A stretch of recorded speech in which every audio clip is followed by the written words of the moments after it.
mace ce daɗin duniya domin mace mafi muni a jikin mace shine gabanta, nan take fitsari, nan take fitar da jini. Kar ka manta nan gurin da kake wulakanta kake aibatawa ta nan fa aka haife ka, ta nan mahaifiyarka ta haifo ka, ko mantawa kai a tuna maka. Ji magana wasu marasa tarbiyya waɗanda ba su yi makaranta ba su san darajar malamai ba. Shi fa malami duk ta inda sauraro a nan muke kawo muku yadda ta kasance ga wata jaruma daga cikin fina-finan Kannywood ta fito take yi wa Malam Ibrahim Daurawa raddi akan yadda ya faɗa wannan a cikin karatunsa. Kuka biyo mu za ku ji yadda wasu hallau suka ƙara furfurta abubuwa, suka tofa albarkacin bakinsu a game da waɗannan abubuwa da waɗanda Malam Ibrahim Daurawa ya faɗa. Kuma za ku ji yadda Datta a Salafi ya yi magana, ya yi tsokaci akan magana ta Malam Ibrahim Daurawa. Ku kasance da mu domin samun ingantattun labarka. Idan wannan shine zuwanka na farko, ka danna subscribe sannan ka danna ƙararrawa. A Salafi ya ƙara bayyanawa kamar da cewa haka salon da Malam Daurawa ya ɗauka irin salolo na Allah da ba na son in faɗi komai, amma sai na ga abin ya fara komawa wani abin daban, musamman a wajen 'yan nanaye da 'yan boko aƙida, wato mata.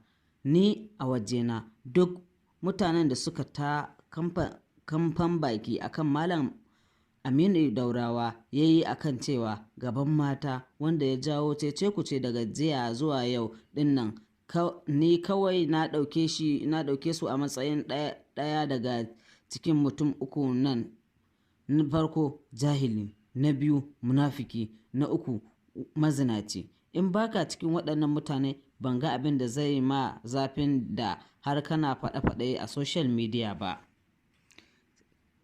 Me Malam ya faɗa? Cewa yayi idan aka ce mace daɗin duniya ne, to menene a jikin macen? Mafi muni a jikin mace shine gabanta, nan take fitsari, take fitar da jini, to menene abin burgewa a ciki? Abin burgewa shi yasa aka ɓoye shi, ai inda shi mata suke nunawa gudu za a yi. Sai fuska ita ce mafi kyawun a jikin mace, to da kyawun fuska za ta zaga zuwa ga mafi muni abin da ke jikinta, ba shi da kayan gani, to a nan take fitsari, kashi da jini da fitar yaro, to me zai ja hankalinka a duniya da har zai raba ka da Allah? Domin cikakken bayani da Malam Aminu Daurawa ya yi, za ka iya kasancewa da mu. A Salafi ya ƙara da cewa gaban mata ya kasu kashi 9 ne kamar haka: sheep woman, cat woman, buffalo woman, beef woman, wolf woman, antelope woman, deer woman, fox woman, kuma da dancing woman. Datta a Salafi ya ƙara cewa duk jinsin mata na mutum, ko a ina kake, Afirka ne ko Turai, Asiya ne kike ko a Middle East, fara ce ko baka ce, doguwa ce ko guntuwa ce, private part ɗinki yana cikin ɗaya daga cikin waɗannan category guda 9 da na lissafo.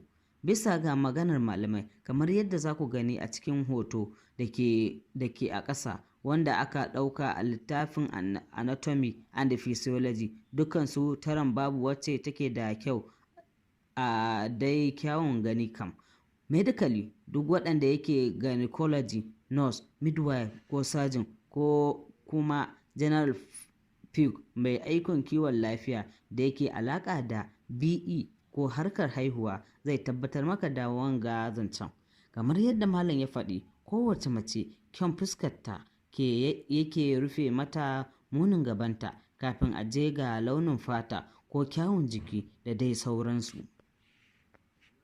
Mata mai sauraro ka fahimci wannan, cewa kar mu manta da cewa ba wai ana maganar tozarci ko kaskantar mata bane, ko kuma akan wajen bai da amfani bane. A'a, asali ma kusan kashi 80 na maza bugansu da rayuwarsu gaba ɗaya ya ƙare ne akan samun wannan wuri mai albarka, directly or indirectly. sannan kaso 90 na mata iya rayuwarsu ta kama su ne neman su, samun su, rayuwarsu gaba da ɗaya yana ta'allaka ne da maintaining na wurin directly ko kuma indirectly. Sannan kuma ba wai iya na matan bane kadai maimunin, na mazan ma tafiyar duk guda ɗaya ce, haka Allah subhanahu wata'ala ya tsara da kayansa.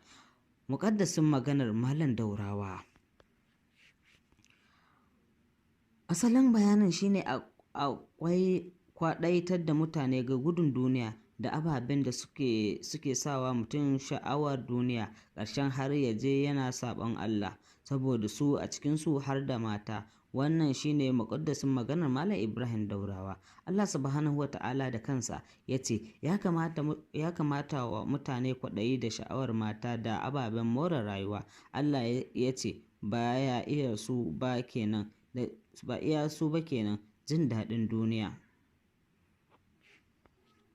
Salika Datta As-Salafi ya ƙara da cewa Daurawa malami ne masanin Alƙur'ani da hadisin manzon Allah sallallahu alaihi wasallam, don haka duk salon ko filosofi na maganarsa zai zamo daga salo ne irin na Allah ko annabawan Allah. Ya salon Allah take gaba ɗaya a cikin Alƙur'ani, duk inda Allah zai yi wa bayansa gargaɗi da gudun duniya ko gujewa saba masa da kalaman ƙasƙanci ko ƙazanta yake amfani. Misali, idan Allah ya yi gargaɗi akan girman kai, sai ya tuna wa ɗan adam fa cewa duka shi ɗan adam ba komai bane, mutumin da aka halicci daga turbaya, ina iya ga abin takama har da yin ɗagawa. A wani wurin kuma Allah ya ce da ɗan adam mun halicci wajen kuma Allah ya ce mun halicci ɗan adam daga ɗigon maniyyi da gudan jini, don haka wanda aka samo shi da waɗannan insha'i ina jiji da kai har da sabon Allah. Idan kuma gargaɗi ya shafi zina ne, kai tsaye da kalmar ƙazanta Allah yake amfani da shi. Jama'a, da turbaya da maniyyi da jini a cikinsu duk akwai abin da ba ƙazanta bane. Akwai wani yin wanka ne ya shiga suturarsa mai kyau, sannan kuma yana ji yana gani zai je ya zauna a taɓo. Me yasa ba zai yi ba? Wannan kam mun san amsar. Akwai yadda ya fita daga gida ya shiga gari da maniyyi manne a kayansa, ai har kunya sai ta kama shi idan ya ankara, a misalance kenan. Amma sai Allah subhanahu wa ta'ala da kansa yake buga misali da gargaɗi gare mu da waɗannan ababen tare da ma kama sunan su kai tsaye, saboda ya gwada ma kai ba kowa bane. Don haka a kiyaye kanka da ɗauki darasi da gujewa wannan ɗabi'u. Salon Daurawa kenan.